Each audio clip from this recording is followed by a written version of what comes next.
स्थिति हो गई है, जैसा देखने को मिल रहा है। बहुत सारे जान परिचय में लोग डर रहे हैं, लड़के खासकर शादी के बंधन में बंधकर वो प्रताड़ित हो रहे हैं। सबसे ज्यादा कहा जाता है कि लड़के दहेज लेकर शादी ना करें। नहीं लेते हैं जो लड़के, जो पढ़े लिखे समझदार बन गए हैं और वो नहीं लेते हैं, उन्हें भी फंसा दिया जाता है। उन्हें भी डाइवोर्स के समय ये कह दिया जाता है कि इन्होंने दहेज लिया था। आने वाले 5 से 10 सालों में ऐसा लगता है कि लड़के स्ट्रिक्टली मना करेंगे कि उन्हें शादी नहीं करनी। माँ बाप तो बेटियों को जन्म देकर ये सोचते हैं कि बहुएं आएंगी, वंश बढ़ाएंगी, वंश वृद्धि करेंगी, लेकिन ऐसी बहुएं आ जाएंगी जो घर परिवार को चौपट कर दे, घर परिवार में आग लगा दे। सब लोगों की, सब बहुओं की बातें नहीं कर रही हूँ, कुछ जान परिचय में ही कुछ ऐसे लोगों को, ऐसे दोस्तों की पत्नियों को देखने में आ रहा है कि वो आकर माहौल खराब कर रही है। दहेज लेकर नहीं आई थी, अगर दहेज लेकर भी आई है 1-2 लाख, तो डाइवोर्स के समय अगर किसी तरह से वो प्रताड़ित ना हुई है तो एक्स्ट्रा मुकदमा डाल दे रही हैं दहेज का।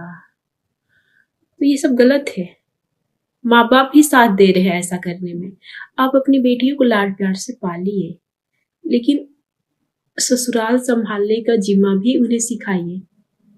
कैसे संभलेगा अगर आप ना सिखाएंगे और बेटियों का गलत में उनका साथ देंगे तो मन बढ़ेगा। क्या अपने घर ले जाकर आप अपनी बेटियों को वो इज्जत, वो सम्मान दे पाइएगा, रख पाइएगा जीवन भर?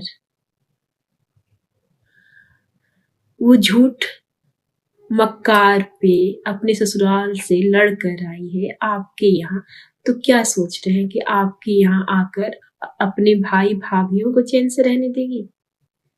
नहीं रहने दे सकती। इसलिए बेटियों को पढ़ा रहे हैं, लिखा रहे हैं, संस्कार दे रहे हैं, उन्हें बोल रहे हैं कि ससुराल में तुम डरना नहीं, निडर होके रहना, अपने बलबूते रहना, कामयाब हो जाओ, कि ससुराल में किसी तरह का दिक्कत हो तो तुम ये कह सको कि मैं अपने पैर पर खड़ी हूँ, किसी पे बोझ नहीं हूँ। इसका मतलब ये नहीं कि उनमें प्रेम न डाले, समझ न डाले, संस्कार न डाले, झूठ मकारी पे जीना सिखा दे और उनका झूठ में साथ देकर उनके मनोदशा को, उनके मन को बढ़ावा दे।